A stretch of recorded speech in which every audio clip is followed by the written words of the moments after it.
before. Your opinion is very important to us. Don't be shy. You are one of us, and we are so grateful to have you. So thank you so much for committing to this, and we will look forward to taking you through the rest of the process. We're going to go ahead and start with the consent for the agenda. Did everyone have the opportunity to get the notes from the April meeting? Yes. Okay. And can we get an approval on those? Can I get a motion, please? Approved. Motion to approve. Can I get a second? All in favor, say aye. Aye. Any opposed?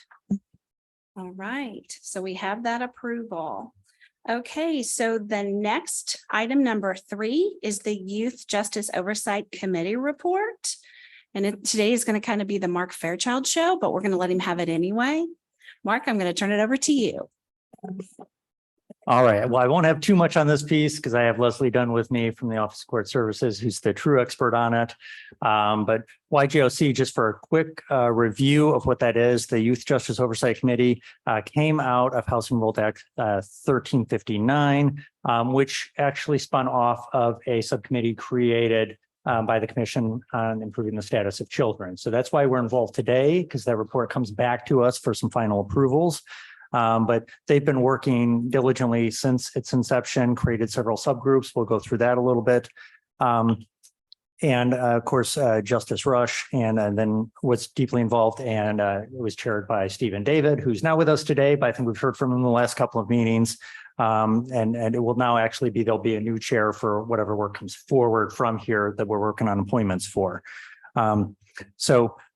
Again, just the basics. So their goal was to create a plan after collecting all the information going through, and that is required to cover things like a plan for collecting and reporting statewide juvenile justice data, establishing policy and procedures for screening and assessment, developing a statewide plan on the provision of behavioral health services for justice involved youth, develop a transitional service plan for DOC kids, and develop a plan for juvenile diversion and community alternative grant programs. So we'll get into those in a lot more detail.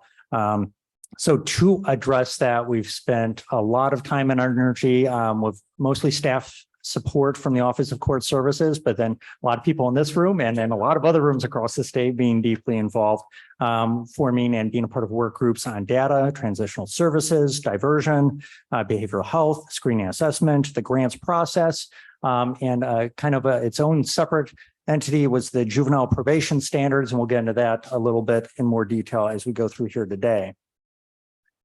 So we're going to go through the highlights from the full report. Members have the full report up front of them, but also if you just Google Youth Justice Oversight Committee, you'll get a nice page that has all the detailed full report and all the individual reports going under that. So no, the full report is kind of an executive summary.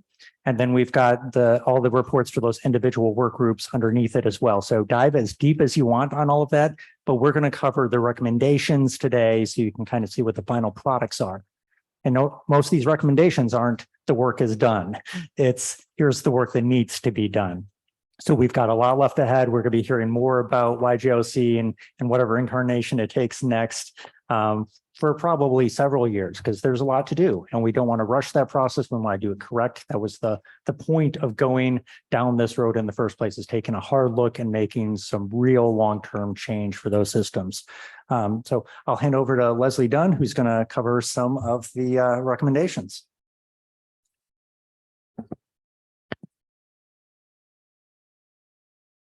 See if this works. No, it doesn't work. I know, I'm hitting the down button. Well, if somebody wants to figure out how to do this, because I would be the least qualified person in the room to do that. There it goes. Okay. There we go. It's just not awake yet.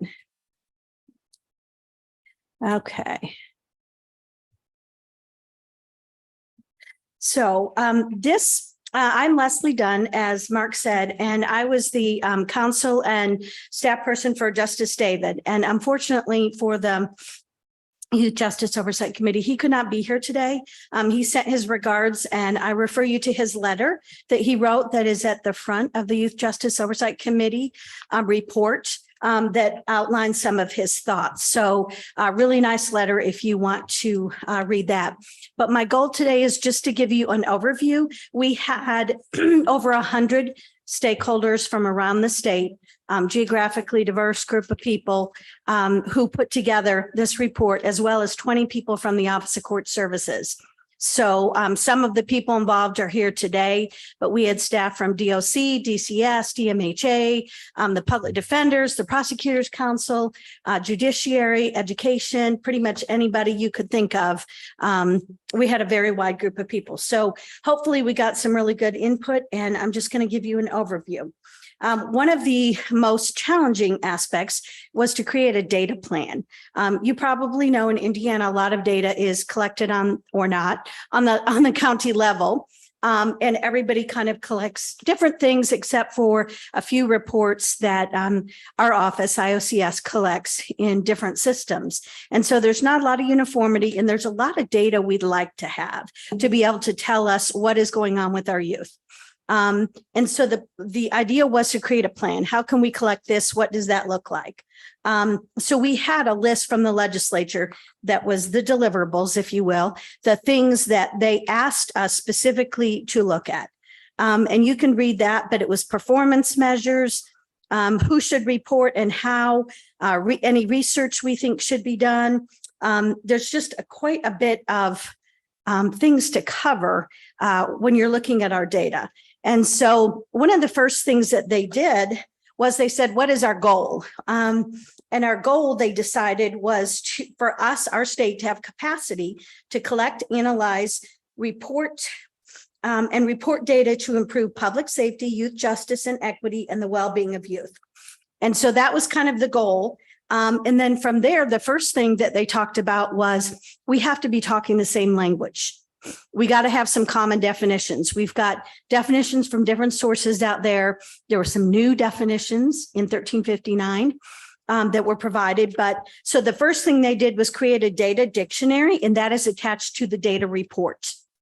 So you might find that interesting. Where there was a statutory definition, obviously they use that. But there was times there wasn't. And so they pulled from some ICJI red definitions, it's called, and also from JDAI definitions. And they agreed upon a group of definitions. So that's the starting point. Are we talking the same language? And again, the YJOC report, that when you go to the website, that is a summary of all the recommendations. To get more detail about the data report and to see the data dictionary, that is attached to the data report. So after we have the data dictionary, one of the first things that that the data group wants to do moving forward is we need to find out what's going on out there in the field. And so they suggested a pilot with 20 counties, that we would go out to 20 counties and see what they collect. So we know a lot of the counties, I mean, they collect different things. We don't know, maybe, do they have their own system? Do they use an Excel spreadsheet? How do they collect their data? Can that tool that they use, can that talk to Odyssey or other tools that the court has? And so we want to look at 20 counties to see what they're doing and have conversations with them about what they could do. And what's available in each of the categories. They also want to then have a pilot with 5 counties intensively. So once we find out what people are doing out there, we want to try to get that information then from counties and have 5 counties who are willing to collect it for us, and then find a way to report all that to the state. And hopefully for it all to be done through one system, so people don't have to go in 5 systems. And so it can be aggregated and go to IOCS, which we then have to report to the legislature and the Chief Justice each year. They also would like to adopt a long-term research agenda down the road, and then, of course, make sure we have resources to be able to collect this data. And this is a really big piece of this report and of 1359. And one of the more important ones, I think, because we should be making evidence-based or data-based decisions. And so there's a lot, and listening to a lot of the work groups in YJOC, there's a lot of things that we think are the case, that we think we just know that this is how the system works. and they may or may not be right. And so we kind of need that data. And then once we get the data, we have to look behind that and say, why is this happening? What is really going on here? And so the first step, one of the more important steps, is getting this accurate data. And we really don't have a lot of data on the kids in the system. So I was a little surprised myself at how little data that we collect. So I think that's a very important first step. And so this committee will hopefully continue developing efforts to be able to help us make better decisions by getting that data. So another one of the work groups was the screening and assessment group. And that group was charged with making sure we use a validated tool, validated screening tool to inform our decisions. And Indiana had already adopted a validated screening tool, and the tool has to be approved by the Indiana Judicial Conference. And so they adopted the IAS, or the Indiana Youth Assessment System. And it's actually a suite of tools. It's not one tool, but you can do a risk assessment and needs at different stages in the process. So it can look at diversion, detention, ongoing through disposition, all the way through. There's a residential tool, a reentry tool. So those are the different tools, and it is a validated tool. And that means research has been done to show that within a certain statistical percentage that it's validated, and it is giving us better results than a person just, guessing on their own what the results should be. So it is a validated tool. They did not consider using another validated tool. They talked about it, but because this has already been approved, this was kind of the tool that we are using right now. So how can we make that tool better? We had a lot of discussion about what is working, what's not working. Know that not everybody uses it, and that there's other tools out there too. There's other important tools out there, like there's a human trafficking assessment, there's mental health assessments, there's lots of different assessments. So this is a tool that does have to be done, the IAS as it's called, but not in isolation. So one of the things that we acknowledged is that other screening tools can be used as well, complementary tools, and all of those come together to help you make the best decision. A couple other key points about this. One of the big things that we need to do, obviously, is more training on this. There was a lot of people that don't know much about IAS. They didn't know there was a suite of tools. They don't know when it should be used, how it should be used. And so we realized that we have to do more training, and not just with probation officers, but with judges, prosecutors, public defenders, children and youth and their families. Everybody needs to have a better understanding. This was one of those areas where I sat in on most of the work groups, and it was surprising how much misunderstanding there was about what the IAS does and what it's supposed to be used for. And there's even people that, even though we're supposed to use it, don't use it. So hopefully this is one of the tools. One of the goals was to make our system more uniform and consistent. And this is one of the ways we're going to do that, is better utilization and training on the IAS tool to better inform our decisions. So that IOCS will probably do that training. We don't have a plan for how that's going to roll out yet, but I do think that will probably be IOCS, or maybe we already do it now and we've got certified trainers for it. So I imagine that's what that will look like down the road. And we will plan, of course, we will partner with people like the PDs and others. Diversion. We had a diversion work group. This is one of the big goals of 13 for 59, of course, is to be able to divert more youth away from the system. That's one of the big overarching goals. And the statute for the first time defined diversion. And there was some conversation about if we agreed with that definition or not. It doesn't really matter because it's what's in the statute, but some people thought it should read differently. And so we had some discussion about that, but it is defined now as a decision made by the prosecutor that results in legal action not being taken against a child, and instead provides or refers a child to juvenile probation or community-based organization for supervision and services as necessary, and an effort to prevent further involvement in the formal legal system. So that's the definition we have. So some of the conversation was around, okay, this says a decision made by a prosecutor. What about decisions that are made earlier by law enforcement or a school or somebody else. And so we kind of interpreted this broadly as the point is to keep kids out of the system. So, so that, you know, and usually if there is a process by which that happens with law enforcement or the schools, the prosecutor may or the PDs may all be involved in that. Like I know in Marion County, they have a program like that, but everybody helped create it and was on board with it. So yes. Yes, please go ahead, Bernice. Leslie, you were hitting right on what I was going to ask, because there's such great opportunity earlier if law enforcement is able to divert a child, or so it sounds like you all in this work didn't close the door on those options. Nope. Just because of this definition. Nope. It seems like it's still broadly available to communities to look at earlier opportunities to divert a child. That's correct. And I think we're going to try to make that clear in the grants. So we're working with Devin McDonald at ICJI on formulating the grant solicitation. And we want to make that clear that, you know, obviously the earlier upstream in the process that the child is diverted, the better. So we're not going to just say, oh, this says prosecutor, you can't do anything else. So no, I think that a broad interpretation of that, I mean, to keep the child out of the system, that's the goal. So they also wanted us to establish policies and protocols and research-based decisions and look at the results of the screening tool to help inform diversion decisions versus just making a decision. So this work group talked to a lot of the counties about what they're doing. And in fact, in their report, they list a whole bunch of really good diversion programs. So we know there's a lot of counties out there who don't really have a diversion program right now. They don't have an official one. And so we listed some of the programs out there in their report. So if you have a smaller county or a county that just doesn't have a program, they could maybe, you know, reach out to Marion County or whatever county, go see them, see what their program is, you know, R&D. Why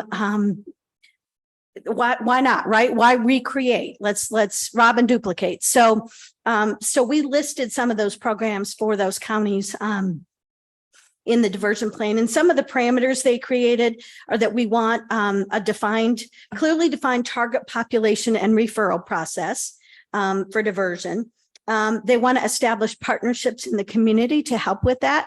That could be law enforcement, it could be schools, it could be the YMCA, you know, local organizations. I know that the youth who were involved with the YJOC really had a preference for community organizations being involved that the families may already be working with, such as Boys and Girls Club or the YMCA, something like that. So it could be an organization like that. Another part of the diversion plan, obviously use data to make sure we're making good decisions. And this is another area where we may think we know what works, but is it really working? So let's look at the data and see what is successful. So we want to work with those organizations, even if they're doing the diversion and not through the court, to make sure they get outcomes and data and we can tell what's working. And we want this to be a very collaborative process and have a continuum of diversionary options from early on throughout the system.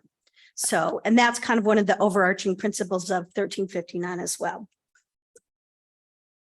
Other components of the diversion plan, focusing on programming that changes youth behaviors through programs that are developmentally appropriate, culturally appropriate, build pro-social and problem-solving skills, embrace a family-centered approach. This was a big takeaway from the youth and family group that we had through Voices. Was we often involve the youth, or we try to, but we don't always involve their families. And so or sometimes the families don't want to engage, but we want to do a better job. That was a big message, engaging with the families, have them be part of this. Don't just have it be the youth, but involve the families, try to engage with them. There was one story that one lady, a woman in the group told, and no, I think it was the youth, about her mom. She said that they offered her mom an opportunity for the youth to have less of a sentence if the mom would participate. And the youth said, no, she'll never do it. It's not going to happen. She won't participate. She doesn't care. Sounds like a teenager, right? But the mom did participate, and it really changed the nature of their relationship and worked out really well. So, so programs like that kind of engage with the whole family. Other things to like I said, engage with the whole family, make sure we are reviewing for equity and cultural competency. These are just some of the concepts or the framework for the diversion plan. They also addressed informal adjustments, that we want to exhaust all other diversionary options prior to proceeding to an informal adjustment. So that is going to be further down and hopefully exit ramp, but further down in the system. Hopefully we do other things prior to that. But if we do implement a IA, as they're called, program, that we focus on meeting specific goals or participating in specific services tailored to the risk and needs of each youth. So we don't want a laundry list, like sometimes we do in child welfare and delinquency. We want it specifically tailored. And they shouldn't necessarily, informal adjustments shouldn't necessarily mirror what they would do in probation in terms of the condition. So these are some of the recommendations of the group. Also, as to the grant parameters, this is an area where, by the way, I'm really hoping that you all can help. We need to get the word out to the counties about these grants. They're probably going to go out in October as my guess, and we're really hoping all the counties will apply. The legislature very generously gave us $5 million for diversion grants, $5 million for community alternative grants, and $20 million for behavioral health pilots. So we want the counties to take advantage of that. And we have counties who are already doing great things, a lot of our bigger counties, but the legislature also mentioned we need to focus on some of the rural counties. And so we're hoping some of these rural counties will form collaboratives or work together to get a program if it doesn't work for just their county. And that's part of the reason that we recommended planning grants. So they could plan, they could meet with other counties if they need to, they could visit other programs, but they have time to plan instead of just saying, oh, I'm going to take the money, I'm going to try to put this in effect right away. Hopefully this will be a more purposeful approach. So we agree. We also recommend regional diversion partnerships. So rural counties that may only have a couple cases could work together, either in a DCS region or maybe just with counties that they already work with, to do a regional model. And there are models out there like that, like the Youth Services Bureau is an example that provides services on a regional basis. They also want to provide a portion of the funding upfront because to encourage community-based organizations, there probably a lot of them may not be able to just provide a lot of money upfront and start a program. And so we need to give them money upfront to get it going. Also, we want to, I mentioned this, authorize grant funds at all different decision points throughout the system in whatever one is appropriate.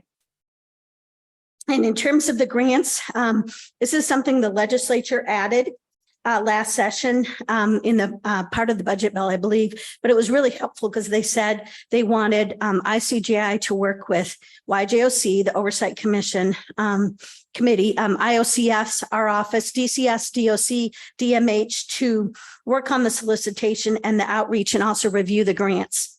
And I think that's really important because another big takeaway, at least for me, I think for all of us, was that we really do need to all come together. Like it's silly that we're not talking more, and we need to all come together to solve these problems and to make sure we're not duplicating efforts. So I think it's good. There's going to be behavioral health grants. So of course, DMHA has to be a part of that. So I think adding that was a really great thing to do. So hopefully that will, if we weren't already going to collaborate, which hopefully we were, it says we have to. So that's good. The behavioral health deliverable, there was two things under the behavioral health. One is to develop a plan, and the other one was to address diagnostic assessments. As you may know, right now, sometimes kids go to DOC for diagnostic assessments. Not necessarily because they need to be detained, but because they do really good diagnostic assessments, we found out. And sometimes counties don't have a lot of options, so they end up there. But that's not a good thing because then they're there for like 3 weeks. And so we were looking at what other options are available. And so one of the recommendations was to adopt a more comprehensive plan, working with DCS and or community mental health centers to be able to provide those psychological, if needed, diagnostic assessments through those entities. And to make sure that they're documenting what is the least restrictive way to do this assessment, and what community resources were exhausted, and what is the reason that, we're sending them to DOC for that, and were telehealth options looked at. So we want to kind of document what they did instead of just saying, oh, I don't know what to do, we'll send them to DOC. Hopefully make that a more thoughtful process and have other options for court besides DOC. So that's part of the goal.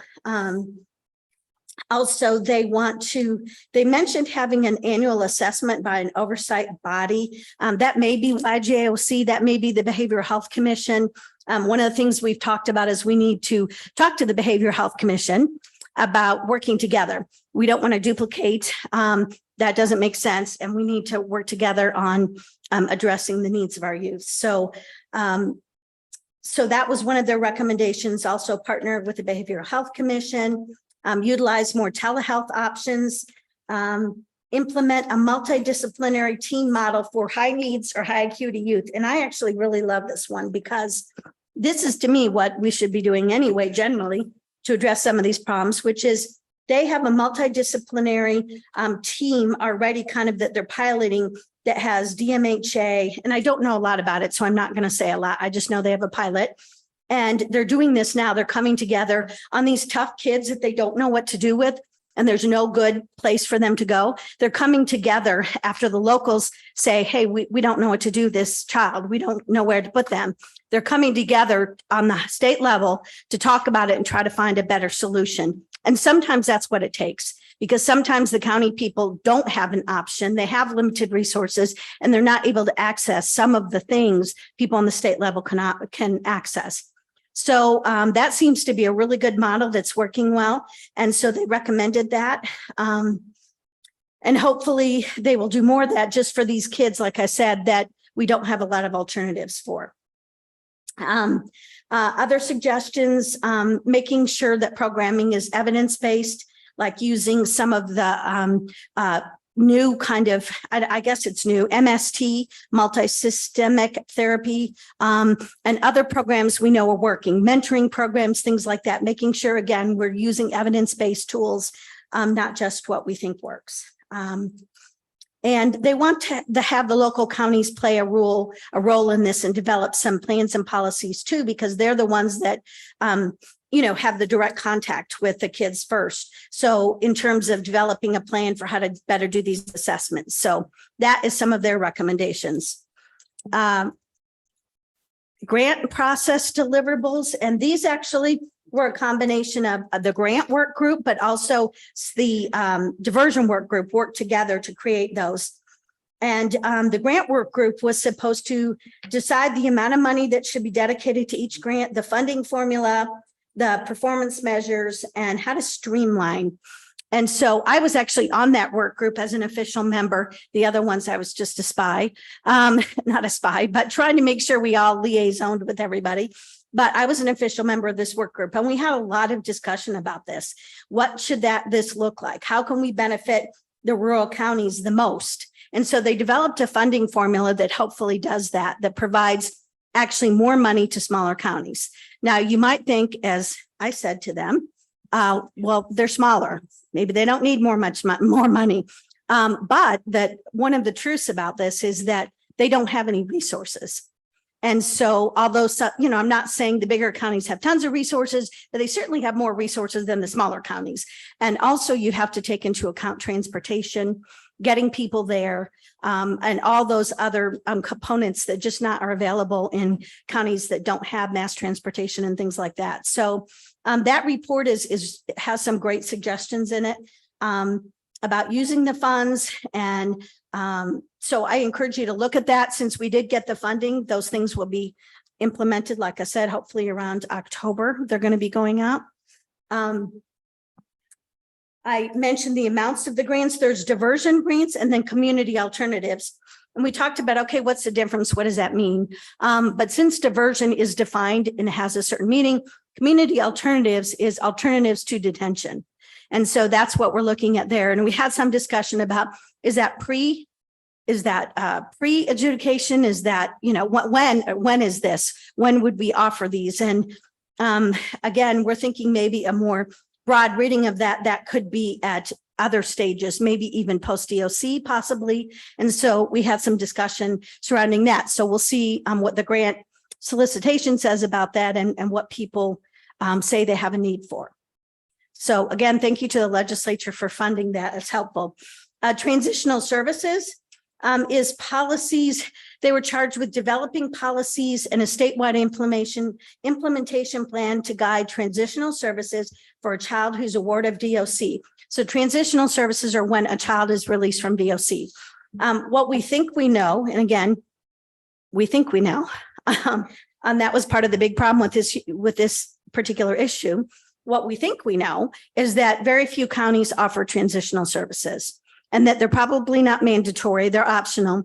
But we also had a lot of discussion about, there are a lot of services out there, like we have the people from workforce development, and they have a lot of programs that are really good, like amazing programs for people coming out of DOC. And the guy there who works with youth, he said, nobody takes advantage of them.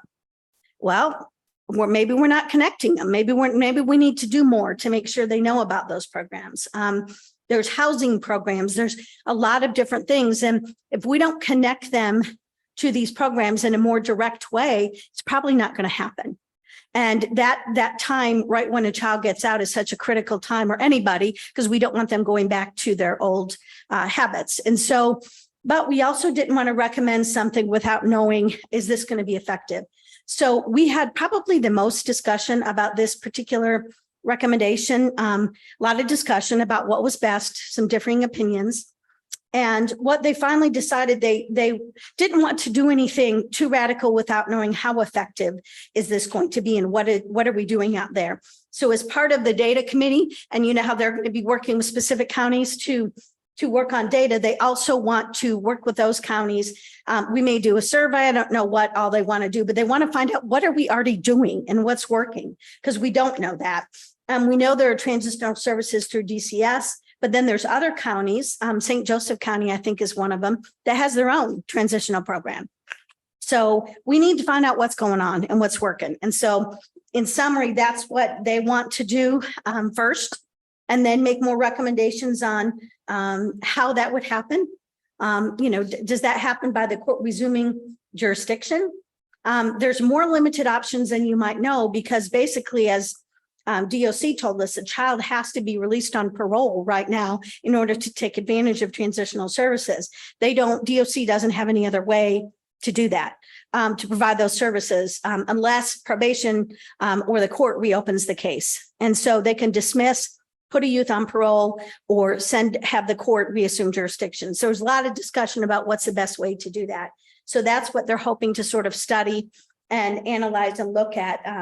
What are counties offering now? What's working? If we know, what should the process be? The youth and family group I mentioned, they did their own report. That's also available on our website. It was administered by Voices. We had kids from all over the state, 44 participants. Each of the work groups did a presentation to the youth. And then the youth gave them their thoughts on the presentation. And then they did a formal report as well. But some of the recommendations I had mentioned, so I won't repeat, but other ones were closer partnerships with their agencies in their own community. Programs should be strength-based and support youth and family empowerment and engagement. We should increase trauma-informed practices and have more robust diversion options, especially around mental health. So, Bernice? Go ahead. Yes, on the transitional services, like thinking about youth who are leaving a DOC facility, is there tension or space for clarity? Like if the court resumes a jurisdiction, thank you, over the child, and the child is not in custody, if there are services or things that child needs, like, does that child need to be dual status as well? So DCS pays for it, or is there? I think they would structure that pay for it anyway. Because DCS yeah, I think so, because they pay for probation services. So that's my understanding. And there's also transitional services that can be offered through DCS right now. And so one of the things we said in the report is let's expand those and better utilize those. But there's also a concern if we reassume jurisdiction and bring a kid back into the system, are we at risk of sending them back to DOC because they get a technical violation?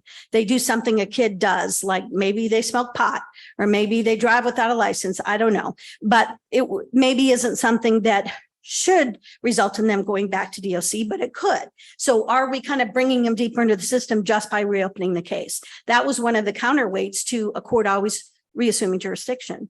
And some courts reassume jurisdiction now.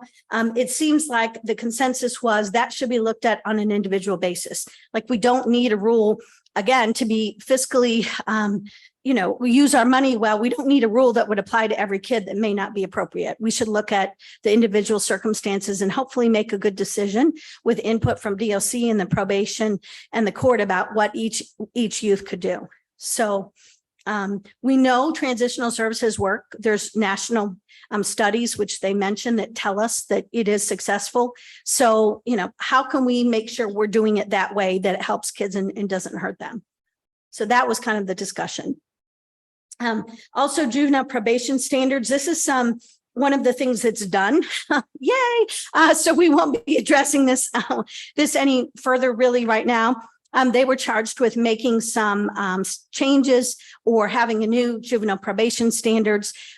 So this is something that the Judicial Conference of Indiana is actually charged with doing this. And so we had a work group that worked with the Judicial Conference. And so they made recommendations about changes that were needed. Sorry, I'm behind. I'm going to catch up. So they made changes because that's within their authority to approve that. And so they had the 1359, the legislature had given us ideas of things they wanted the probation standards to address, like consistent use of the IES. I mentioned that. Standards for establishing conditions of probation supervision for informal adjustments and formal probation that are tailored to the youth's individual needs. Standards for common case planning elements. Standards for common criteria for recommending out-of-home placement and IDOC commitments. So a lot of things that are clearly needed. And so this group got together several times. They made the recommendations and developed the standards surrounding what the legislature asked them to. And then they presented that to the probation committee. They then presented that ultimately to the judges board who approved them. So they have been approved, these changes, they are done. And they're available in the probation report. And you can also link to the actual standards and you can see them implemented within the other standards. So they're complete. So that's good. That's one less thing on our checklist. So let's see. Yes, I said that. So I think there was also some new statutory language added this session that, are you going to go over that part, the statutory language? Okay. Some new language added this session that we're working on implementing. There's also some reporting that the legislature asked us to do that we're working on. And we've been talking to Representative McNamara about it because we don't have the capacity to do some of it right now. Like we don't collect that information and it's not on any forms we already use and we can't necessarily add it to those forms. So we're working. IOCS, I know I've already been to 3 meetings at least in the last 3 months about how we're going to do that. So they're working on that piece. Some of the other things that they changed is that if a youth doesn't score as high risk on the detention tool, but is detained anyway, the court has to include its rationale for detention in its written order. The intake officer must complete the risk screening tool during the preliminary inquiry and must provide the results. And those are supposed to be provided to everybody, the PD, prosecutor, family. informal adjustments can't exceed 6 months. These are all things that went into effect July 1st that people are going to have to adjust to because they're different. They're new things. I think, yeah, the results have to be shared with parties.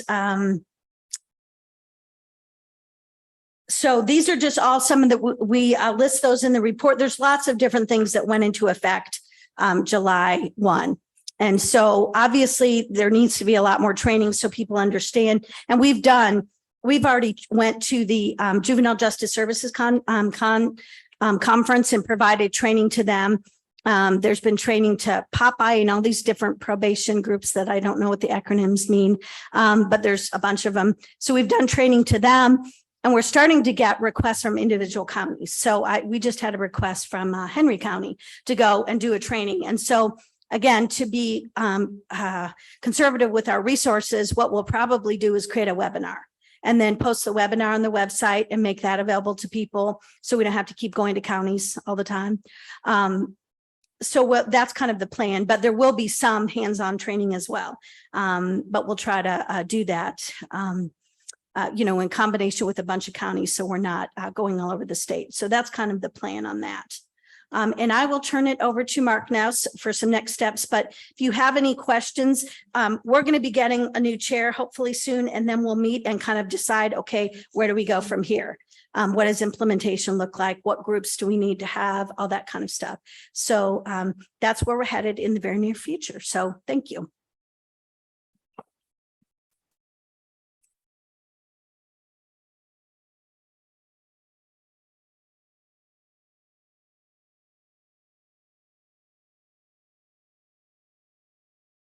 All right. And again, I'm the person that gets to come in near the end of this whole process and take partial credit for it. But again, my predecessor, Julie, did a lot of work in this space and really dove in from the very start of it. So a lot goes to her and her role in that work as well. So we don't want to leave her off the list of acknowledgements in any way. So I'm going to talk a little bit about what this all means going forward, though, because I know after I'm done, we'll get into voting to accept the report and go through that process. But a few things of what's left to go through.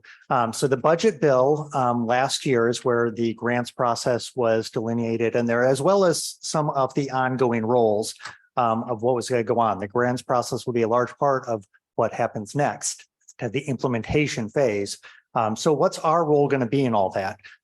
So without going through in great detail all the lovely acronyms inside of the budget bill of all of our agencies and everything, it really has the Indiana Criminal Justice Institute being the head of the grant process and the solicitation process and running the applications. But that's all going to be done in coordination with the ongoing work of the grants work group, the Youth Justice Oversight Committee, the Office of Court Services, and the Children's Commission. So we're all going to have a part in making sure that that's going well and going smoothly as we move forward. So so the administrative head is going to be ICJI, but we've all got a lot of other work to do as goes through with that. And yes, our folks down from the State House don't get off the hook on this either. We'll be talking more about support that needs to happen as we go on forward with that. But again, in general, that's what we're looking at moving forward. Outreach and education will be a big part of it, is, as Leslie mentioned, especially with some of the smaller counties, that going into a large scale grants process takes capacity. It takes information on having done these before. And a lot of grants for our small counties in the past haven't necessarily been worth the time and commitment it takes to dive in and go for those. So we want to make sure, one, that the grants are worthwhile and that they're scaled appropriately for a small county to get some good services out of it, but they're fully supported in doing that. And I think that's a big part of where the Office of Court Services, who does this with a lot of other programs already, has relationships, works at the county level, is going to be a big asset there. And they can really dive into that. And of course, the Children's Commission being information gathering and sharing, another avenue where we can make sure that everybody's aware that these are out there. And they're out there and that they're different than what we've had in the past. There's going to be more ability to utilize these and more support behind them than maybe what some of the counties have been used to. So that's going to be really, really necessary, because if nobody even approaches these grants in the first place, well, then we're not going to see those outcomes, especially in the smaller or rural counties that again, a lot of times have some great novel things already going on, that this might be a good opportunity to explore those and for us to learn more about those and see what models could be replicated at a broader point. So a lot of interesting things going on there.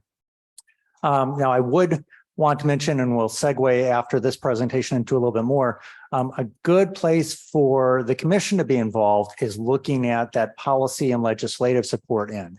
As we get into implementation, guess what? No plan's perfect. And sometimes, I know our legislators in the audience are already smiling, sometimes there's some changes that need to be made at the code level, through legislation, through policy, additional funding coming in, other processes that need to happen. So whether that's You're not telling the truth. We're perfect.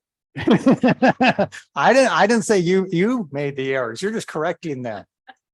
So, but obviously we know there's going to be things we uncover as we go along, because that's the way the game works, right? Especially if we're looking at reworking a lot of systems, coming at it from different directions. We always find that phrase or word from 20 years ago that stands in the way. So there'll be some work that we have to do in that space.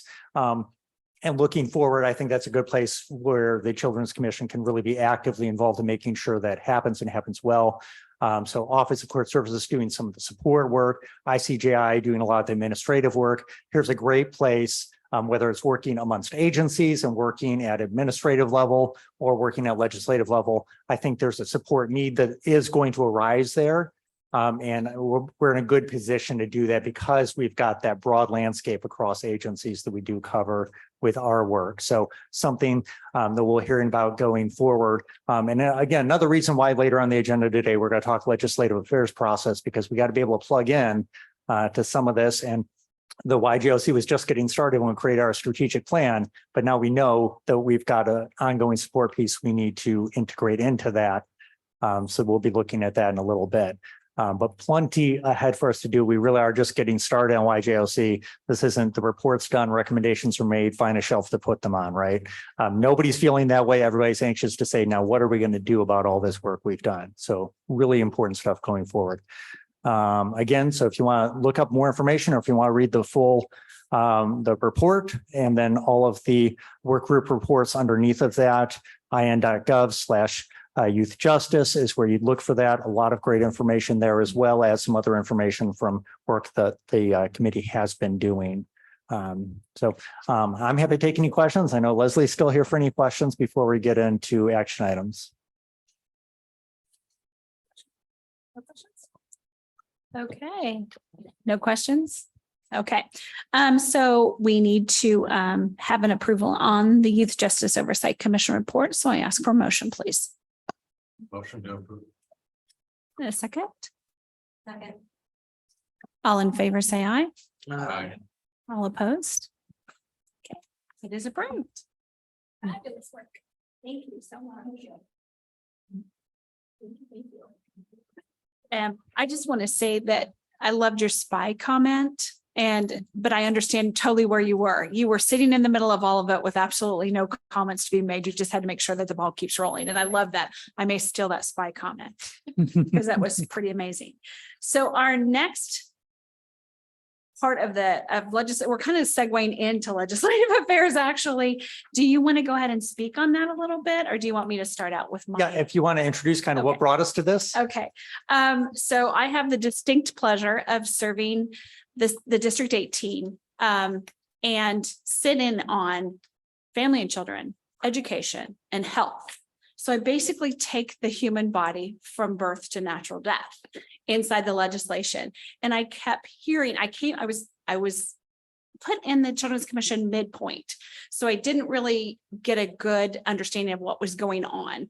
But as I was learning my way and stepping through all of the acronyms, which I just want to tell you guys, I know you spoke so many acronyms and I kept thinking, oh, there's another one. Oh, there's another one. If you don't get it, we'll have a study group afterwards. Because I would have loved that when I was walking in. Yeah, there is acronyms. She was just ripping them off. And I thought, oh my goodness, this is alphabet soup. But sitting here doing this and hearing all these great presentations and seeing all these organizations coming together, and then I sit in legislation and it's almost as we're working parallel and nothing is crossing over. And it was, I think you had been on maybe 2 days, possibly even your first day as the executive director. I went to him in the middle of the hallway and I said, we have to do very serious work on daycare. We have to do very serious work on daycare. And I'm not sure he was even on the payroll yet, but I was like, we have to do very serious work on daycare. Lo and behold, last week, the legislative had a summer study committee on daycare. And I said, we're paralleling. We have to cross over, which brought him to this legislative part. And I was asking him before he was an executive to testify, to give me information. But it is imperative that the commission give this information to both chambers in a timely fashion where it can be vetted as it needs to be, because we're working in parallel and we have the same end goal. And so that's what brought us to this rather frantic look on his face when I was like, we have to work on daycare.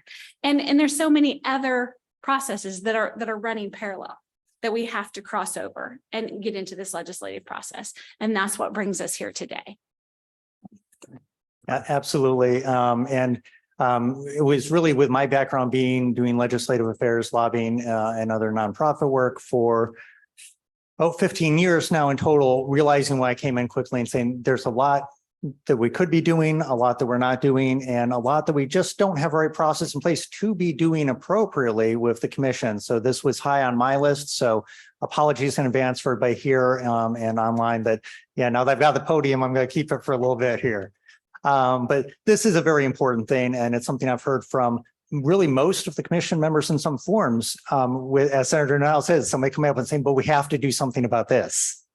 And look at how do we address those things tactfully and appropriately and have a plan going forward. So when there is something that fits within our mission and vision and goals, or something that comes out of the blue that we haven't thought about before, but really does fit with what the commission's meant for, how do we address those things? So I'm going to do a walkthrough of our current process. Actually, it's more of a practice because none of this is written down. It's more of just what we have done. So that's kind of problem one. Legislative affairs is a very nuanced thing. And having just where, well, here's what we've done before. I'd rather say, let's put some system behind that a little bit so we understand where we are and where we don't go. It's important to have both ends of that.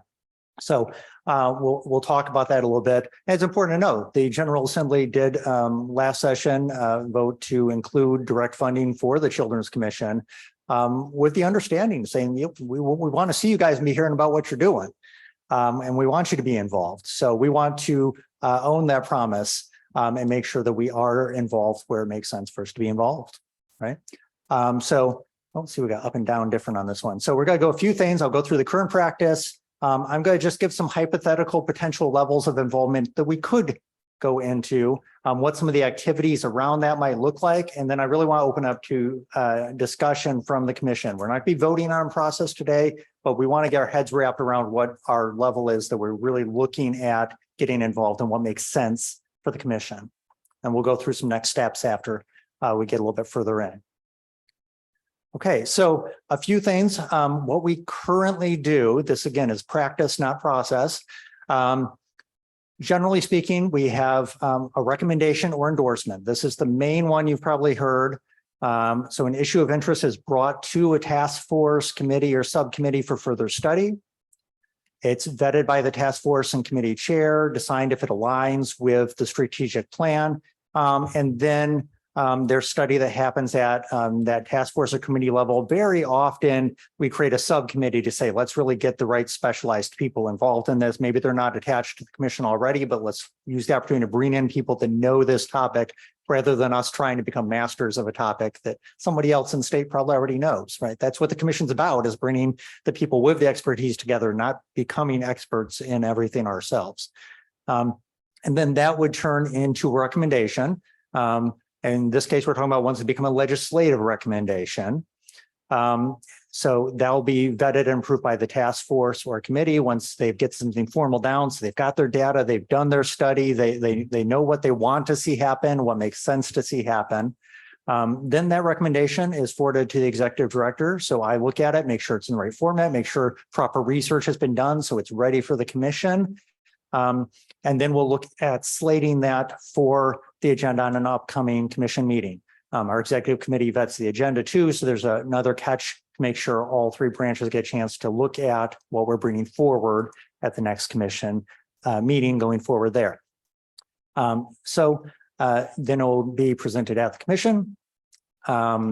Technically, there's two categories it can be. It can be a recommendation or endorsement. So not to add more words that we have to remember today. Recommendation really means here's something that we want to change or add to a current system. Endorsement means here's something that's already out there that we want to say, this is how we want to do it. Right. So when we see maybe a model that's being done in another state or something that's an academic approach that's been piloted and proved elsewhere, and we say we want this to be the way Indiana does it, that's an endorsement. Recommendation is really saying we want to change this rule and we want to make Senator Donato have to write a bill about it. That's again a minor difference, but since you might hear those in the future, just taking a second to educate the differences on those ones going forward. And then, of course, now that we've got that, if it's a legislative recommendation, I work to find a home for that with a legislator. Usually we start with a member of the commission. Sometimes we're overloaded here already, but most of the time we're happy to move forward on that. We started one just before my tenure started that went through our senators and got through last time. So that's usually where we like to try to start it and keep it if we can. And then once that approved item that's gone through that whole commission process goes forward, then I will work with it. I might assign some of our staff, now that we have staff for capacity for doing that, to do monitoring and reporting, educate legislators on the issue, and if it's appropriate to testify, do that as well. Testimony will note our support, giving background on the process of what we do, so it's a good chance to introduce the commission. Of course, keep all information factual and impartial. I've done this long enough that when somebody asks my opinion, this isn't about my opinion, but here's what we have, here's the data we have, here's the information we have, here's what we've seen happen. So we stay within that lane very closely. And then if the legislation is amended beyond the scope of the commission endorsement, we'll back a little bit. Usually that's where testimony, if I were doing testimony, we'll put into neutral, because I'm like, I can't fully support the bill, not because we think there's something bad in the bill, but because that's not our stuff. Right. And I think, had that with the bill last time, where a couple of good things got added to it, but we stuck to the language that had gone through our process.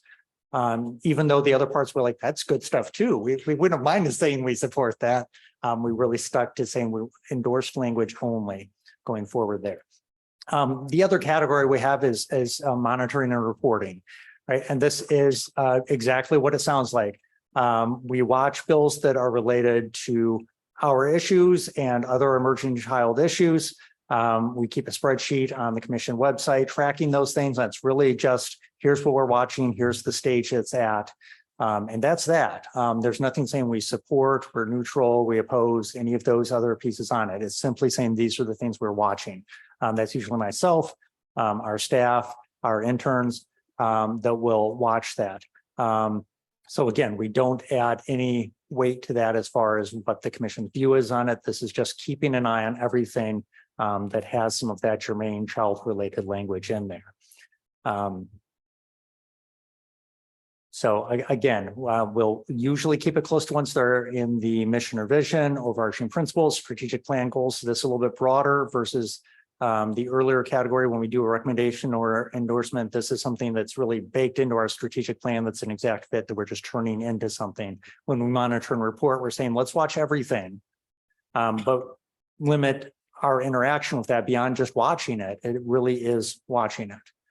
And then reporting back. But again, we don't have a mechanism right now to go a step further from that, saying, say, if we report something back and Representative Vaughn says we need to get involved in that, now we're in a tough spot because that hasn't gone through our formal process, right? So now it's saying, do we have a really, really good case where this is something that fits enough of our other boxes where we can argue that? I guess my question to you would be right now, are you advocating for Representative Devine to do more legislation?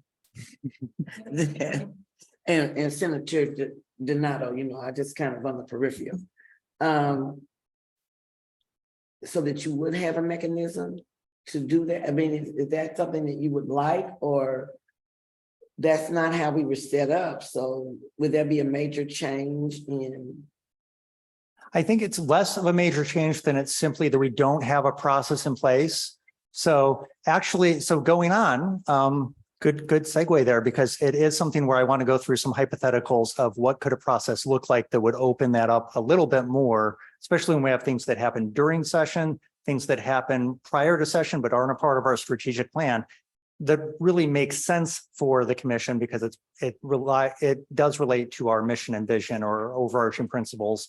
How do we have a mechanism that says, yes, go forth and do good things in that space responsibly? So I'm going to go through a couple of options that might work for that. And that's where I really want to get some feedback from this group and saying, okay, where's our comfort level at? What makes sense for the commission? Because we don't want to deviate too far from who we are.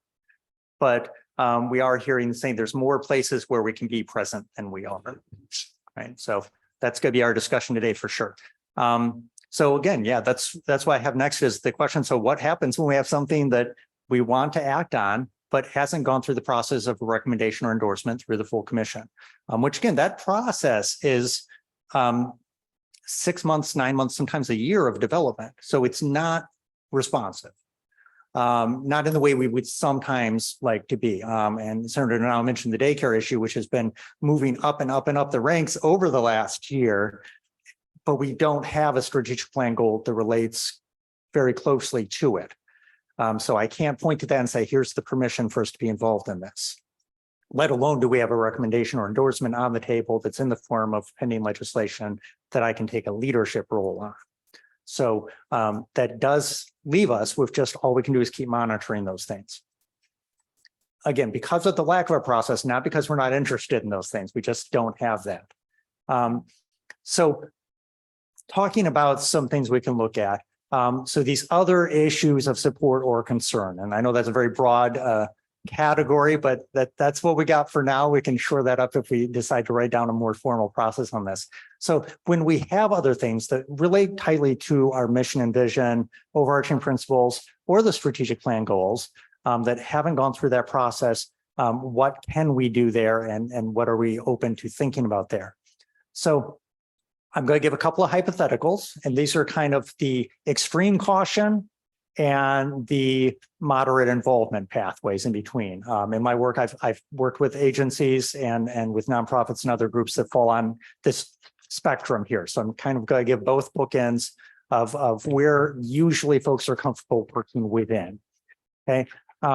So one, if we have something that's an introduced or proposed piece of legislation or a legislative item presented towards a commission member or the executive director, we could have it where that similar to what we look at as when a recommendation comes through the task force or committees, but say we have Judge Kenworthy says, hey, this is something that we're going to need to be ready to act on. Brings that forward to me or to Senator Donato. The executive committee can discuss that and say, okay, is this appropriate to slate as an agenda item at the next commission meeting? Right. So we'll look at those things, we'll see what we can do, and we'll decide saying, do we want to slate that as something that could be discussed at a commission meeting? And then with the full commission voting on it, decide, yes, we want to make that an item that we get directly involved in, put some guardrails on that. There'll be a discussion as far as what our level of involvement is, why it's important for us, what Mark's allowed to do down at the State House. And then kind of go forth in doing that. That would then turn into very similar to what we saw with the recommendation and endorsement level saying, okay, so now I can go monitor and report it, something we would have done anyway, communicate with legislators, do some education, testify when appropriate. That testimony would note our support or concerns as narrowly as possible on the specific language we're talking about.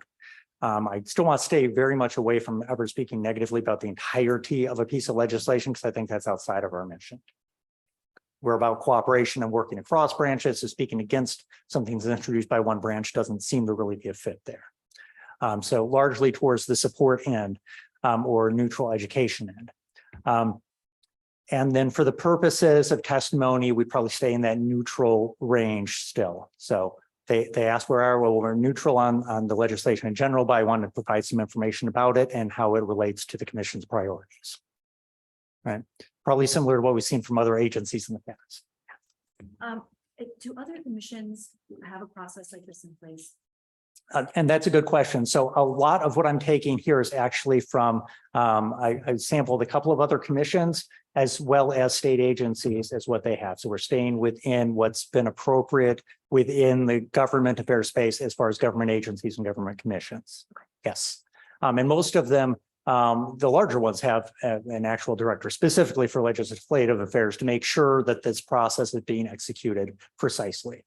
Right. So in this case, most of this is going to be directly Mark until we get, that other 30 staff that Representative Vonska gets funding for. For now, that's going to be Mark. He's thinking it over.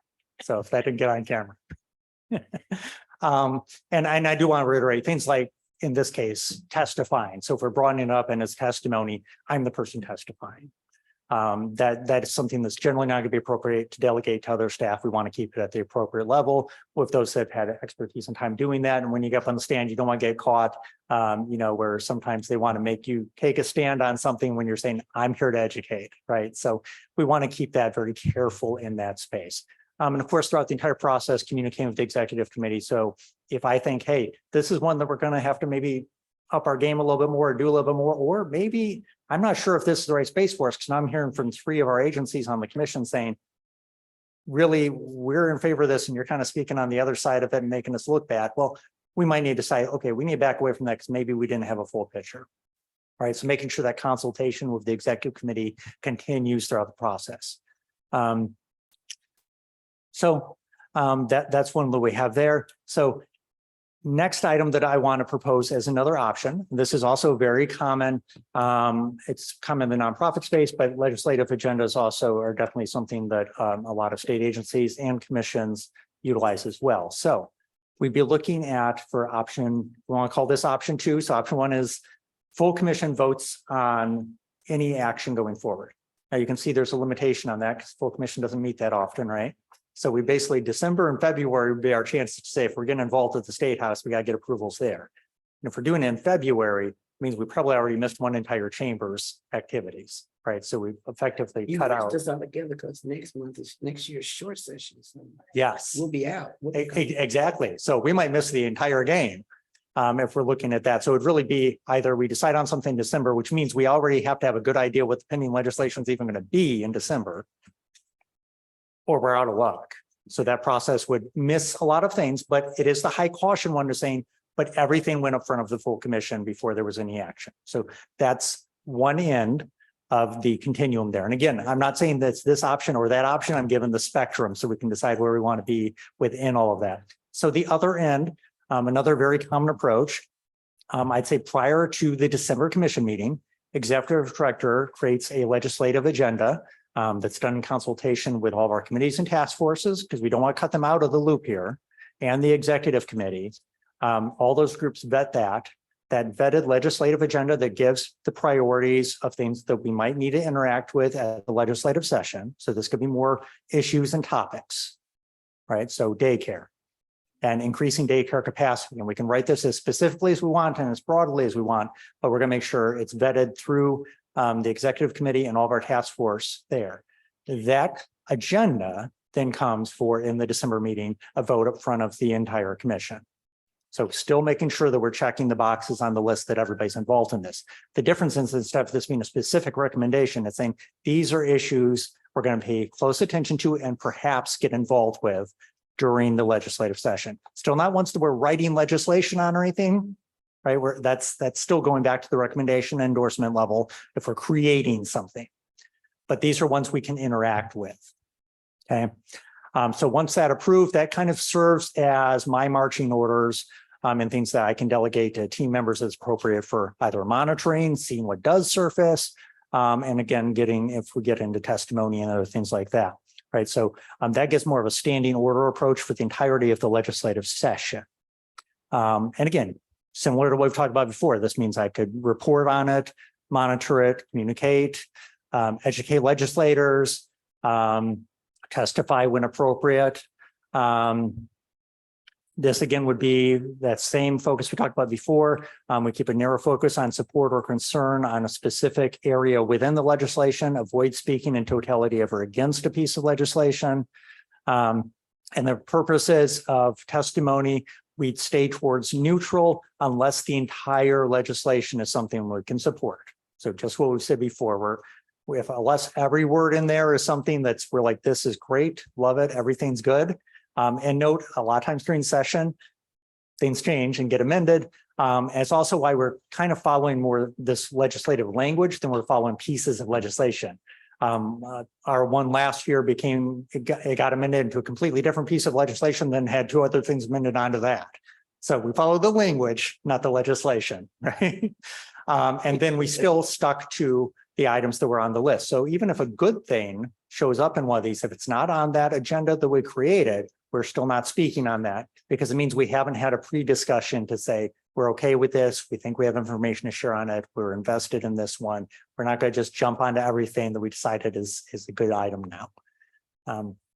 And again, that would still be ongoing consultation with the executive committee. There are checks and balances. We've got all three branches represented there. And if somebody says hit the brakes, then we hit the brakes on that, right? Because we want to make sure we have that full cooperation going forward. Good thing is executive committee has DCS, it has the governor's office, it has the House, it has the Senate, it has both parties. So for things that come up throughout session, it can be a good responsive group that's fully representative. So we always want to make sure that we have something that lets that continue to be looped in. So those are the two extremes. And I wouldn't even call them that extreme because I know ones that are much more extreme than that. I've worked with some folks that are much more extreme than that. But the two options of really forming that legislative agenda that gives marching orders throughout session, or that much more cautious approach saying it's still any specific item that we're going to get involved in has to be presented to the full commission. Other things that I would put down for additional considerations. Should the legislative tracking spreadsheet, if we got into where we were supporting or opposing, do we indicate that on that tracking spreadsheet? Maybe not for every item, because some things we're just going to put down monitor. But if it's one that we're going to be involved in and we support it, do we put that in there? Gets a little trickier when we talk about oppose because we talked about that being specific legislation. And if it's we're not going to be in the game of opposing things entirely. Maybe we shouldn't have oppose on the list. Maybe it's just monitor and support. Or maybe that support column talks about the specific area and we just broaden that out a little bit instead of just saying support and leaving it at that. If we create a legislative agenda, would there be a process to say, well, what if something does still pop up randomly? I think that's something, that's a fair question. If we create it correctly, hopefully the marching orders are broad enough that in conjunction to our mission and vision and the strategic plan and items that we're actually actively working on and the legislative agenda, hopefully there's not a whole lot of things we're missing in that swath of things. But that would be something that we probably regroup on, say, if we had a process for this next session, after session, I think we regroup and we say, okay, what worked and what didn't. Right. And do we need to have other mechanisms or do we need to back down from a certain level of involvement too? There's nothing saying that this is something that lives forever and doesn't change. We've got learning to do in this space. So that's going to be really important. Already covered would be important to speak against a piece of legislation its entirety. And I think I'm seeing heads nodding saying we really probably want to avoid that space. That doesn't make a whole lot of sense for who we are and the type of work that we do. Also, I've been asked a lot. A common one that I get is sign-on letters. So, hey, we're endorsing that we're a fan of this or we're against that. Maybe it's a specific piece of legislation. Maybe it's a concept that they want to see created into something. And in my nonprofit world in the past, I've done some of these. I've avoided others. I'm going to suggest to this group that that's a caution space simply because once you sign on to something, that becomes a property of the group that's leading that sign-on approach, and it kind of goes into its own ether, and you don't know what it might else get attached to. Usually it's nothing but good actors out there, but we do need to watch where our name flows. And that seems like an area where it could get away from us a little bit if we weren't very, very careful. So I still think there's, regardless of the approach we take, areas that we want to take a lot of care to make sure we're staying within who we are as an entity going forward.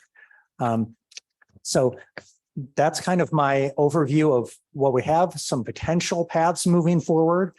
Again, we're not voting on anything today, but I do have some next steps down. So one, want to have some discussion today for anybody that hasn't raised their hand already. Then we're going to collect all this and see what we can do as far as creating a recommendation for our next meeting. So the executive committee will sit down with all the thoughts that we gathered now and in the coming weeks. Feel free that if you need to think it over and then submit something to me separately, please do that.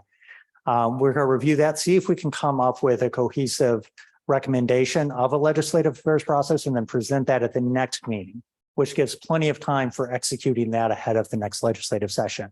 And remember, one of the options is still just keep doing exactly what we've been doing, but make it into a written process. So we have firm orders of what I can be doing going forward, and we don't have confusion on the floor when somebody's pulling me aside and saying, hey, we need you to talk on this, right? So that's what I have, and I'll open that up to any more discussion we want to have.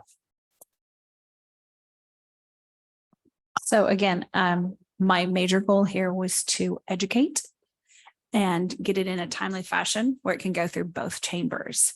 And so I think we have brought some pretty good ideas forward, and I would encourage some discussion on that, because education makes best policy.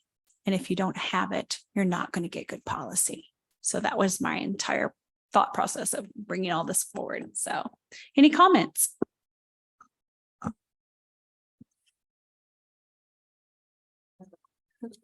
One, I'm so glad it's on the agenda. I'm one of the people who's been bothering. Hey, how do we move this forward? We need to talk about this. So I'm really glad we are talking about a process so that things are clear. I really don't have a preference in terms of the ideas put forward. I'm very open on that, but I definitely think it's a lost opportunity if we aren't organizing and bringing the expertise we have around this table to bear in the legislative process. So I'm supportive, glad it's, on the agenda, and I don't have a strong feeling one way or another how we go forward on. Thank you. Representative Devine. So I love the idea. I think one thing that this commission lacks is notoriety within our legislators. Because of the years that I've been here, I'm going to say more than half don't know the commission even exists. Yes. And so I think we really need to try to do something to, I know we got some new work employees here now, and it might be something that we can just kind of slowly work on as a new member gets elected, or just to have each member get to know the commission a little bit. Most of us know agency heads, right? And not all agency heads are here. But I think some are representative. I see DCS is hiding behind the podium. But they have a new director as well, right? That has, I don't think he's been here yet, right? So. He was at the last meeting. Oh, Yeah, okay. yeah. Okay, apologize. But I know DOE is always, so when they talk about how do we help kids be more effective as education, I don't see the DOE here either. That can, okay, very good. I need to have you at the table here, so. Absolutely. And so just saying that notoriety and just getting to be more effective as a commission to make sure we're doing Yeah, yeah. And better for our young adults and our youth of this community, so in this world. yeah, and I think that's a very important part. And really just even if there's times where the important thing is to be say, okay, this is an issue we've decided that we want to make sure people know we're attached to, making it up just to say who we are, what we do, why we're interested in this topic, and how we can support any work that comes forward out of it. That's an easy thing to do on a regular basis at those meetings. Introduce ourselves, make sure they know who we are and what we do, and that we're here as a tool for wherever this kind of issue goes. We're going to have some kind of connection into it where we can help moving forward. Yeah, just a sidebar on that. I cannot tell you how many times I have said, we discussed that in the commission. And I get the commission? What's that? And it's sad. It's maddening almost. It is just, you're here, you're doing great work and no one knows it. I want to speak for just a moment, if I can, on the two different topics. Just because I'm inside this legislative process and I see how things decouple and derail so quickly. if we were to choose the first option, I would ask that we are allowed to have an emergency meeting in January. If we see a bill come in that is going to decouple work that you've worked so hard to do, I would ask that we could have that emergency meeting and get that vetted. So that would need to be an option if it's the first option that we choose. Yeah, and an option that wasn't put in here too is some groups, again, this is probably more in the nonprofit space than the government affairs space or the government system space, is creating some kind of separate policy committee. But that does get cumbersome because we are under public transparency laws and open door laws. And that gets a little bit trickier doing it that way. So that's why we like the idea of whichever process we take, make sure there's a full vetting and agreement with the commission. Instead of creating another entity that we need to figure out how to make this appropriate and public and fully vetted. I guess my issue is that people don't know that we're here. And I have a solution for that.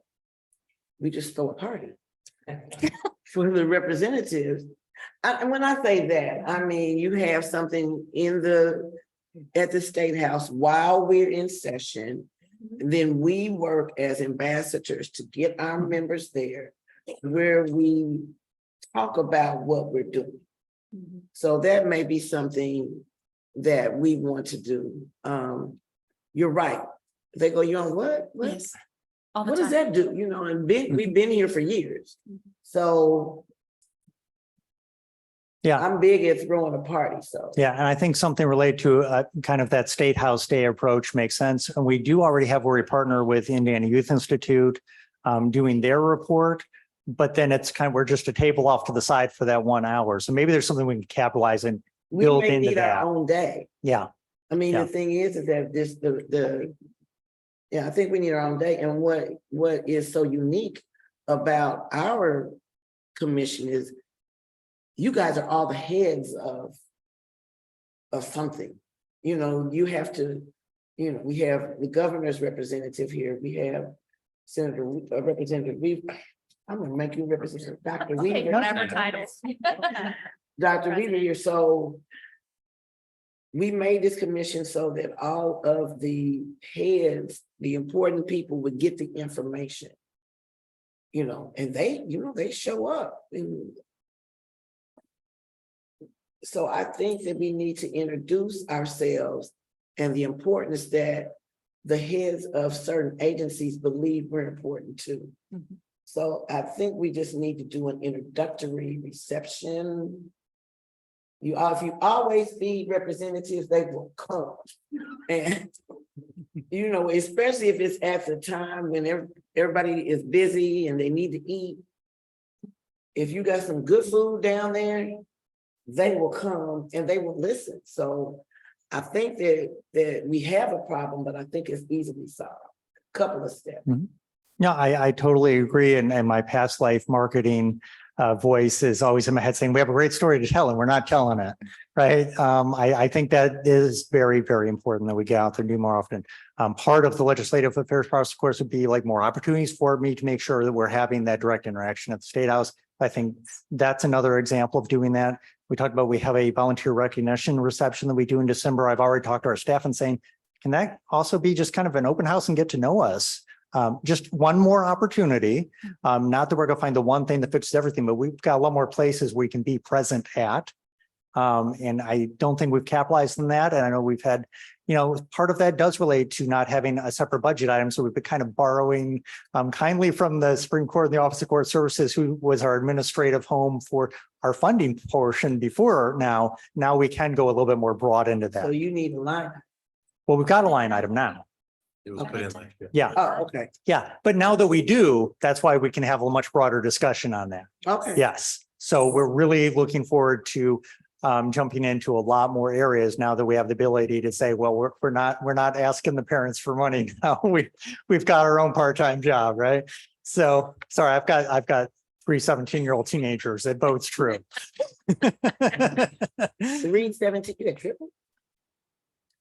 And there's so much. and one in college. So. Oh, my Jesus, 3 17-year-olds at the same time. Yeah, you know, the collection plate is coming around shortly. This band.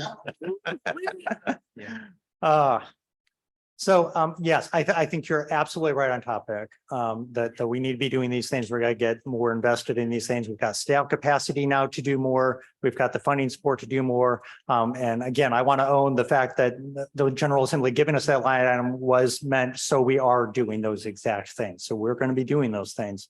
And keep looking at how we can expand our presence, because if we're all about information sharing and getting the agencies together and all that, seems like a starting point is making sure everybody possible knows who we are and what we do. Senator. Go ahead. I know last year too, we've always had a joint House and Senate committee hearing, and Julie's been able, Julie was here, was come and introduce herself. When Terry Stigdon was here, she would come and introduce herself as the director, and I think we're planning on doing that again this year at some point. So how we, Caleb is my LA over here, and so he's helping me organize that again for this coming up session. And how we want to present that or create it. It's open, so. Perfect. Pretty more. Yes. Yes, ma'am. Go ahead. I would just point out that in my experience, multidisciplinary work has been the most effective work in any realm. And so in addition to this group vetting things very thoroughly with all of these department heads, 3 branches of government in the same room is really valuable. And if people don't know about our experience and expertise in these areas, then we're really missing an opportunity. And I would also suggest that if just, people from every walk of life are unaware of the work that this group is doing, they're not aware that this group is available for those great ideas that they have. And so if someone says, how do we get respite for foster kids? Where do I go to talk about these things? There are a lot of people who have these wonderful ideas and just don't know what to do with them. So in addition to sharing what we already know, I think people need to know that we are a clearinghouse and a place to come with these great ideas that are out there. So as between the 2 options, I think giving them a little bit of thought, the second option seems to be more realistic, knowing how the legislative process moves very quickly. And it also seems to me, who am very much a planner and sort of OCD, I need to have all of my ducks in a row. And so a legislative agenda feels more like that to me than even the first option, which is careful in a different way. But going into something eyes wide open to me makes more sense. I would just ask that the December meeting be well attended by everyone and that draft legislative agenda be shared well in advance. Yes. So that all of us have time to think about those things in the shower and as we cook dinner at night and in those places where ideas come. Right. So that's my 2 cents. I totally agree with that. And if we need to throw a party for the December meeting to get everyone here, then that's what we'll need to do. Well, that's when we Possibly do the donuts or volunteer something. reception. So we just got off the game a little bit. And for those that were curious about it, yes, we are working on coffee for the meetings. So everybody can be wide awake for that one. But I think that to put an important note on that, saying whatever we develop, if we went down that legislative agenda path, that we really need to have, I would suggest a full month before the December meeting, having that out and available to the full commission. Yes. But there's an issue with that about the upcoming legislation. We're not gonna know what that is. That's the thing is that we're not gonna know.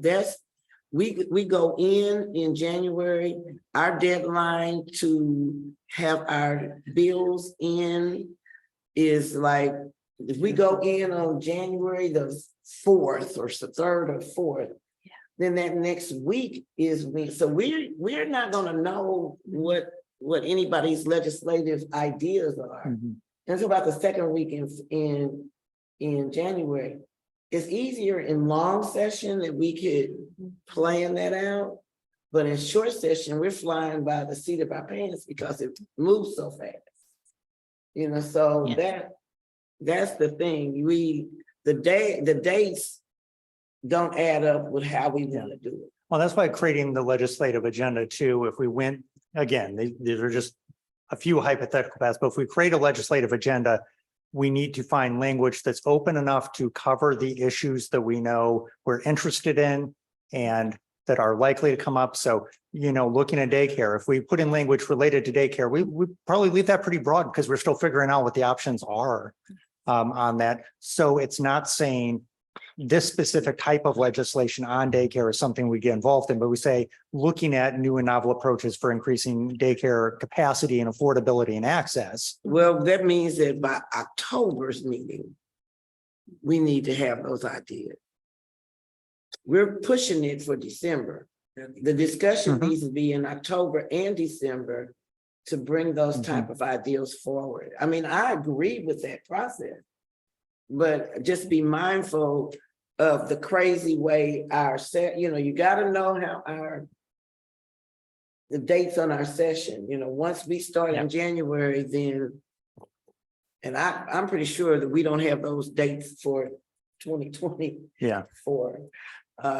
already yet. So Yeah, I would that's definitely another- suggest that we need to come to the next meeting, starting with a vote on a process and then opening the discussion on issues to include on that agenda. Because I got started on drafting that and get it out to everybody well ahead of December. So we're in a good place. And I agree. That's what we need to do. And the good thing is that still gives us the latitude of if things change as we're getting closer to December, which is where a lot of issues tend to start surfacing, that we have the ability to say, okay, let's adapt that into the agenda. And I guess my other statement would be that the organizations and the agencies that deal with children, if they have issues that they see, I mean, and a lot of times it's an issue that one person has in one area, but it's an important because it can help multiple areas.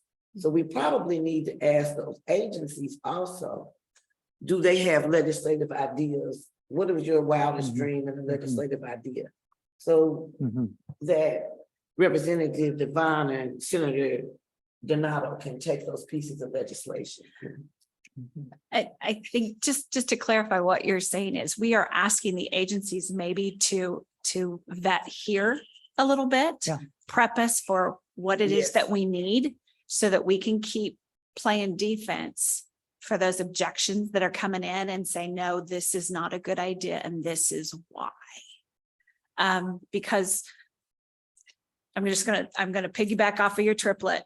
You get one shot with a kid, one shot. We got to do it right the first time. We can't readdress legislation that was gone awry because we didn't listen and we didn't learn.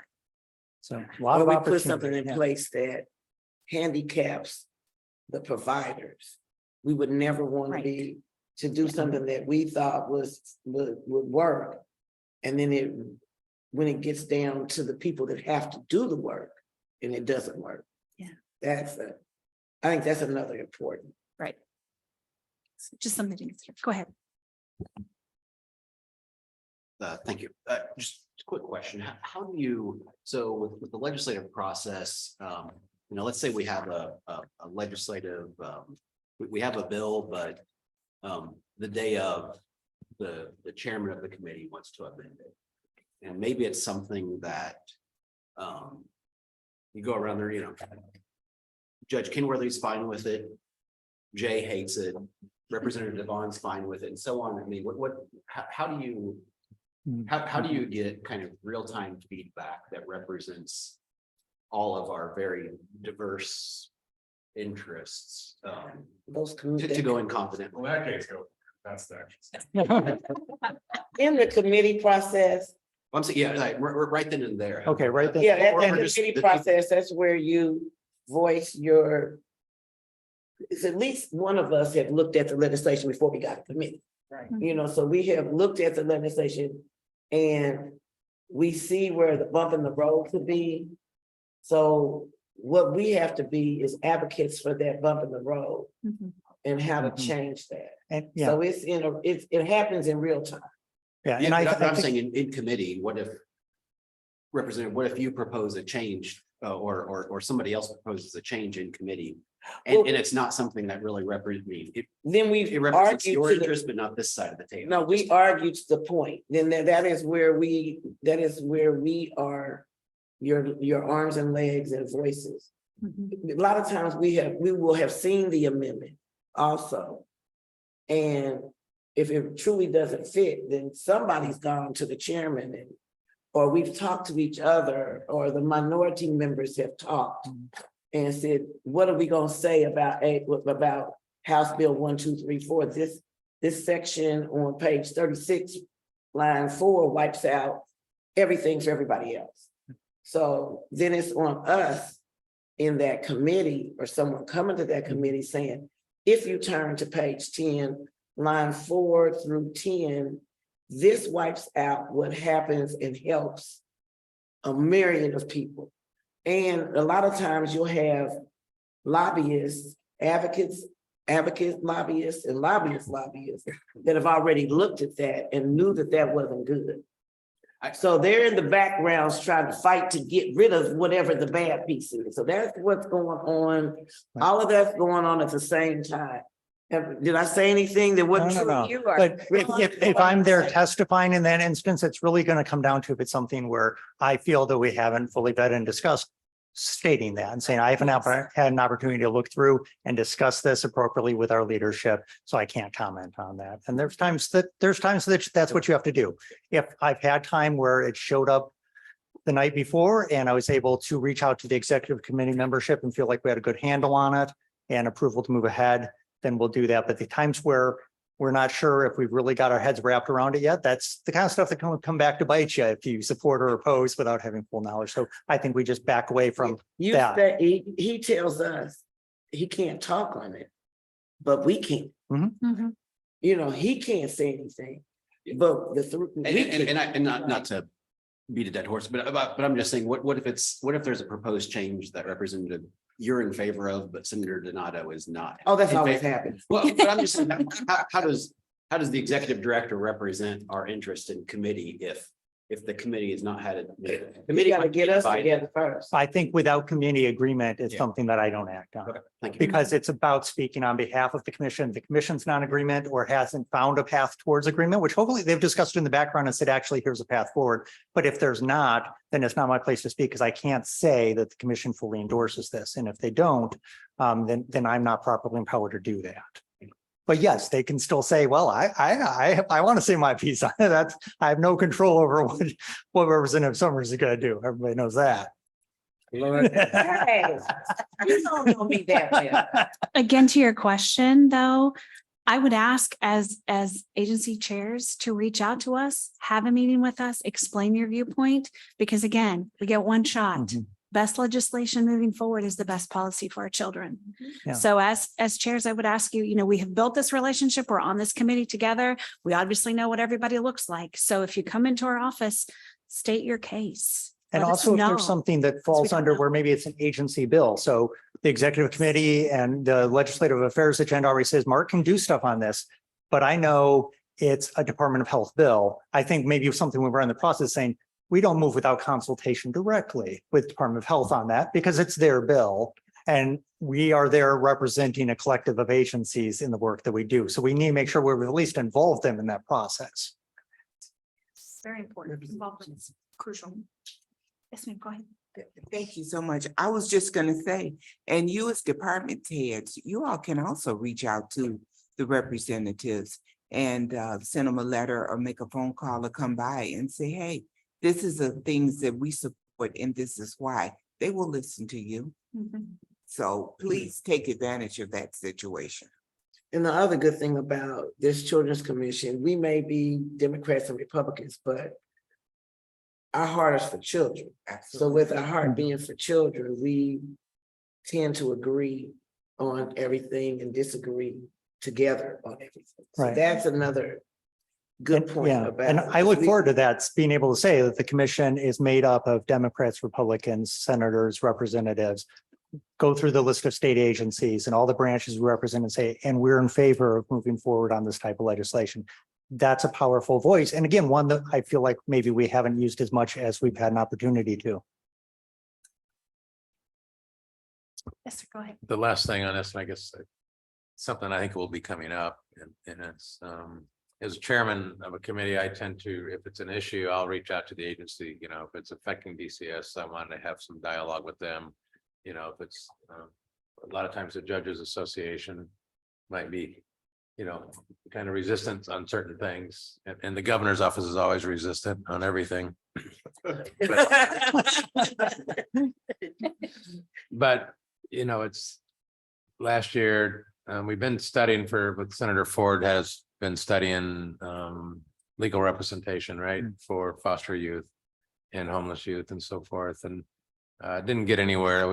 And then I know last year Senator Holdman he kind of hijacked his bill, right, and tried to take out and created a pilot program for to eliminate DCS as attorneys and privatize attorneys for these children. But, you know, and I know that's going to be a bigger issue again this year. So I'd really like for us to have some better dialogue and have the Judges Association to have more input to see what's best for these kids. So. Yeah, and that's a good example of something that would make that list if we went the legislative agenda route, is saying, okay, we're not quite sure what everything's going to look like during session that happens in that space, but we know stuff is going to be happening. So if we're looking at just going through very specifically saying this specific item in this form is what Mark can act on, I can't guarantee I would be able to be there unless it's for just broad-based education and nothing else. So that's something to look at. But yeah, so I mean, I think Well, this the is. good thing about that is there'll be enough advocates, positive and negative, that will say what you're thinking. So Yep. you don't have, you'll be Yeah. standing there grinning saying, ha ha, it came out. You know, but there are enough advocates on either side of the idea. And that's important because we're still coming in as representatives of a collective of state agencies. And we need to take care that we're not getting partisan or militant or off where we're pounding on the podium and yelling, what about the children or any of that fun stuff. But that we're really representing appropriately who and what we are and how we can assist with all these types of issues, regardless of where the discussion is at right now. All right. Any other comments on that topic? I'm going to conclude that all of you will do your homework and we'll come back with the best recommendation at the next meeting. All right, executive director and committee meetings are up now. Mark, that'd be you. That's me. Hey, look, I'm already up here. I told you it'd be the Mark show. I consulted with Blaine about this before and he said I get one a year. So this is my one. Even though I don't know, legislative affairs next one, we might have more Mark then too. We'll see what we can do about that. This will be pretty quick and I appreciate everybody. We're going right to time. We've gotten out early the last couple of times, but I really appreciate this discussion on legislative affairs. And again, continue to send me feedback. We want to get this right and there's more work to be done for sure. So staffing updates. I think we introduced at the last meeting that we had Blaine come on board as our full-time coordinator. We have also added off in the background there. Erin is our new intern. She's off camera, but she'll be present over a good part of the next year as our intern there. Did want to note we had originally looked at doing 2 interns, but we had an opportunity with the Office of Court Services where they were looking at capacity for a half-time admin staff. So working with them and knowing again that we're housed in the same corridor of the same building with them, splitting that position where instead of doing a second intern, we'll bring in a half-time admin support staff. So something a little bit more permanent and I think works well for how we're trying to build our capacity and infrastructure. So swapping out doing that second intern position for a half-time support admin person. I'm looking forward to that. I'm sure Blaine's looking forward to that because we're discovering all the fun admin stuff that's attached to the commission that we need to make sure that we keep in order and moving forward well. So that's the plan, a minor adaptation to that, but I think it's a good opportunity to keep growing our capacity. Annual report update, usually round about this meeting is where we'd be presenting the annual report. We have not forgotten the annual report, but actually very much in line with the conversations we've had today. This year is actually the 10th anniversary of the commission. And our annual report, I'm taking a little bit of a deeper approach on it because I want that to be a document that's really more of a history of the commission, of what we're doing, of how we do it, a little bit more storytelling, but something also that everybody here can hand to people and say, this is the commission. Because we don't really have that at that level. And I want to be able to have that available where it's a little bit more of a meaningful living document and celebrating that we've got 10 years of work we put in this. There's a lot to go through. To just let you know, we're going to take a little bit of extra time on that because I think it's going to be kind of a special edition of the annual report to make it something that's useful and not just something you get a copy of and then put in a stack of annual reports on your shelf. Hopefully something you can, when people don't know what the commission is, you say, here's a great place to start. We'll get physical copies as well as electronic, of course, on that, but I think that'll be one more tool. Certainly, again, one thing isn't going to solve the issue of us being present and known out there, but that's one more way that we can do that and be useful there. So it's actually a good item to talk about in relation to where we're headed today. Then lastly, the Youth and Family Engagement Summit. We have gotten a scheduled date of December 1st and 2nd. That is a Friday and a Saturday.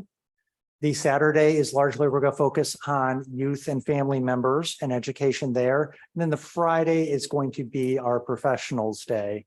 Again, both groups are welcome to cross between the two. We're forming out the agenda. Actually, we've contracted with Steph and Day, our former youth representatives, to be working on the agenda. We have to make sure our youth stay involved every step of the way.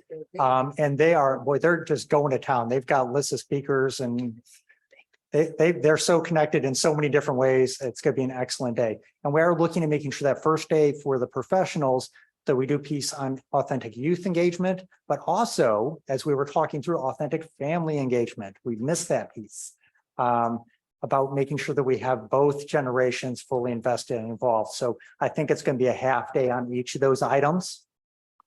And then when we look at the Youth and Family Day, looking at making sure we're hearing their stories fully, but also that we're presenting them with opportunities to get plugged in and involved. So we're not just firing people up and then saying, enjoy your Friday or your Saturday, but we're saying, here's some next steps. And here's how we are willing to get in touch with you to make those things happen for you. So still underway on the agenda planning, but I think we've got a really dynamic event coming together there.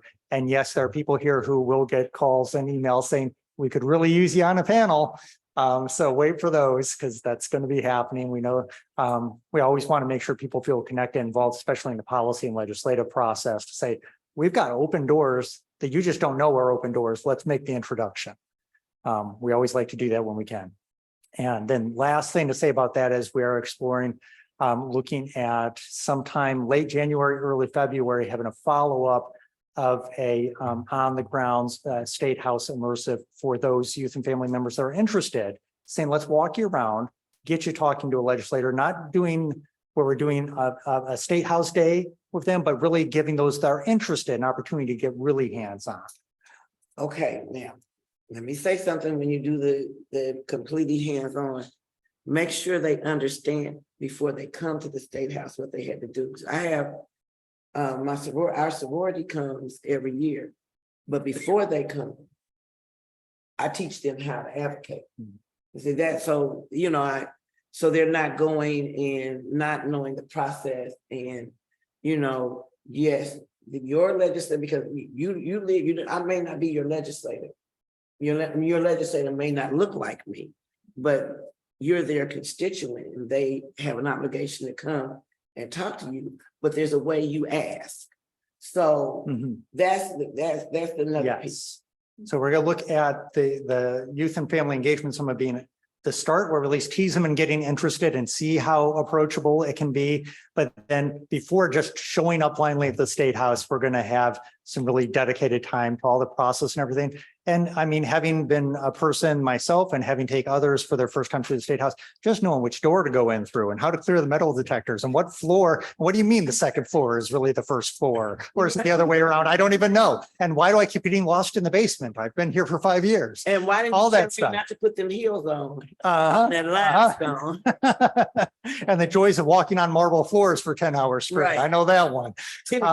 Yes. So I think, yeah, we really want to do that. And hopefully at least get the start of some future advocates that want to get involved and invested and that realize we desperately need your voices on hand for those types of things. So I'm excited for Let's Go. That'll be our first shot at it. So I won't guarantee perfection, but our goal is to get some folks there and at least start getting more into that process they can understand. Because I think that's another thing the commission can be very good at, is making all of our agencies and our government more approachable. Because sometimes that's the biggest barrier for youth and families, and it becomes antagonistic. We have negative relationships, and there's a lot we can do in that space. Again, we can't solve the whole problem, but we can start opening some doors there. So excited for that. With that, that's the items I have to share for today. Okay, any questions? All right, so we are going to adjourn here very shortly and then close with a prayer because Del Devon was a little tardy, but that's okay. We'll let him go. So ask for adjournment. Anyone want to make a motion Motion So to moved. adjourn. in a second? Second.